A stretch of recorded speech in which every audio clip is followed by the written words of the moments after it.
আবহাওয়ার খবর জানতে চলে যাচ্ছি সহকর্মী ফারিহা সাজনিয়ার কাছে। ফারিহা, আজকের আবহাওয়া নিয়ে আপনার কাছে কি তথ্য আছে, আমাদের বিস্তারিত জানান। লিলি বিউটি সোপ, যার অ্যান্টি এজিং গুণ তারুণ্য ধরে রেখে ত্বককে করে উজ্জ্বল। তারুণ্যময় উজ্জ্বল ত্বকের জন্য রিমার্ক।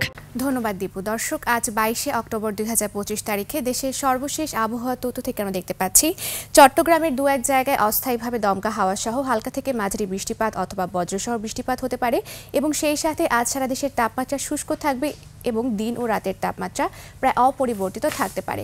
বর্তমানে দক্ষিণ পশ্চিম বঙ্গোপসাগরে অবস্থানরত লঘুচাপটি সুস্পষ্ট লঘুচাপে পরিণত হয়েছে এবং আগামী কিছুদিন বৃষ্টিপাতের প্রবণতা আবারও বেড়ে যেতে পারে।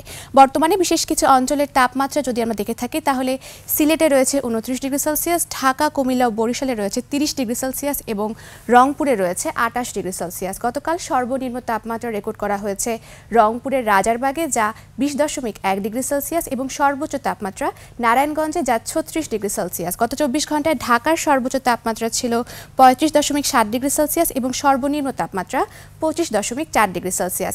আজ ঢাকার আকাশ আংশিক মেঘলা থাকতে পারে এবং দক্ষিণ অথবা দক্ষিণ পূর্ব দিক থেকে ঘন্টায় 5 থেকে 10 কিলোমিটার বেগে বাতাস প্রবাহিত হতে পারে।